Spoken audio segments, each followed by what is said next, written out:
Hi hello வணக்கம். இது உங்கள் சிவி ஜோன். ஸோ எல்லாரும் எப்படி இருக்கீங்க? இப்போ பார்த்தீங்கன்னா பயங்கரமான சம்பவம் லைவில் போயிட்டுருக்கு. அதாவது பவித்ரா வந்துட்டு டென்ஷன் ஆகி ஏன் டென்ஷன் ஆகுறாங்கன்னா, ராணுவ தேவையில்லாத வேலையை பண்ணி இங்கே வந்துட்டு இப்போ போகும்போது வரும்போது ஒரு சில பேர் வந்து அந்த பொண்ணு பேரை வச்சோ இந்த பையன் பேரை வச்சு கலாய்ப்பாங்க. பார்த்தீங்கன்னா அந்த மாதிரி ஏதோ ஒரு விஷயம் வந்துட்டு இங்கே விஷால் பண்ணிட்டாப்புல. அதுக்கு டென்ஷன் ஆகி ஒரு வார்னிங் மாதிரி கொடுக்குறாங்க. நான் சிரிச்சுக்கிட்டே சொல்லும்போதே ஒழுங்காக கேட்டுக்குங்க, அப்புறம் வேறு மாதிரி ஆகிடுன்ற மாதிரி பவித்ரா சொல்கிறாங்க. இவர் காண்டாகிறாங்க, பயப்படுறாங்க. யார்? நம்ம விஷாலும் பக்கத்தில் வந்து ரயான் இருக்காப்புல.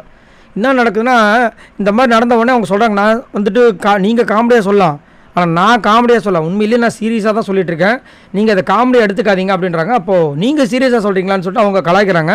இப்போ ஆமாம், நீங்கள் பேரை வைக்காதீங்கன்னு நான் சொல்கிறேன், நீங்கள் ஃபன் பண்ணுங்கள், என்ன வேணாலும் பண்ணுங்கள், அது எனக்கு தேவையில்லாத பிரச்சனை, ஆனால் என் பேரை வச்சு பண்ணாதீங்க அப்புறமா சொல்லும்போது அந்த பக்கம் வந்துட்டு நாங்கள் ஃபன்னு தாங்க பண்ணுறோம் அப்படின்னா, அப்போ எதுக்கு அந்த இதில் வந்துட்டு என்னோடய பேரை இன்க்ளூட் பண்ணுறீங்க அப்படி இவங்க கேட்குறாங்க. அதுக்கு அவர் வந்துட்டு, ஏங்க அது அவன் தாங்க சொல்கிறான், நீங்கள் அவனை போய் கேளுங்க, ஏங்க எங்களை கேட்குறீங்கன்னா, அது என்னோட பிரச்சனை இல்லைங்க, என் பேரை நீங்கள் வந்து இழுக்கக்கூடாது, என் பேர் நீங்கள் இழுத்தா எனக்கு கோவம் வரும் அப்படின்ற மாதிரி அவங்க சொல்கிறாங்க.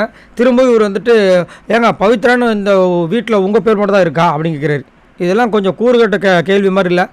பவித்ரான்னு இவங்க தான் இருக்காங்க, இந்த வீட்டில் நீங்கள் மட்டும் தான் இருக்கீங்கன்னு கேட்குறாரு. அதுக்கு அவங்க வந்து ஆமாம் அப்படின்றாங்க. இல்லை வெளியில் அவருக்கு வந்துட்டு அவங்களுடைய லவர் ஒருத்தவங்க இருக்காங்க, அவங்க பேரும் பவித்ராவும். உடனே அவங்க சொல்லிட்டாங்க, பாருங்கள் நீங்கள் என்ன வேணாலும் இஷ்டத்துக்கு பேசலாம், எப்படி வேணாலும் பேச்சை மாற்றலாம், அது எனக்கு தேவையில்லை, நான் இப்போ வந்துட்டு சொல்கிறேன், சிரிச்சுட்டே நான் சொல்கிறேன், பொறுமையாக சொல்கிறேன், அதை புரிஞ்சுக்குங்க, அதை மீறி பண்ணிங்கன்னா அப்புறம் வேறு மாதிரி பேச ஆரம்பிச்சுன்னா கஷ்டமாயிடும், பார்த்துக்குன்ற மாதிரி ஒரு மாதிரி சொல்லிட்டாங்க. அதாவது இப்போ நான் சிரிச்சுட்டே உங்களுக்கு வந்து மரியாதை கொடுத்து பேசுகிறேன், அப்புறம் மரியாதை கெட்டு போய்டும் பார்த்துக்குங்கன்ற மாதிரி வந்து கலாச்சி விட்றாங்க. இவருக்கு ஒரு மாதிரி ஆகிடுது.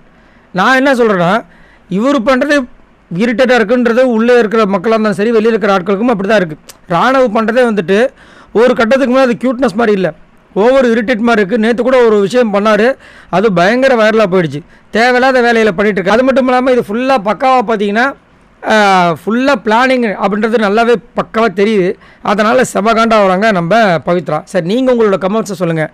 ராணுவ பண்ண விஷயத்தால் இப்போ இவ்வளோ பெரிய பிரச்சனை வெடிச்சு கடைசியில் பேர் வைக்கிற அளவுக்கு போயிருக்காங்க போல இருக்குது. இதை பற்றி என்ன நினைக்கிறீங்க?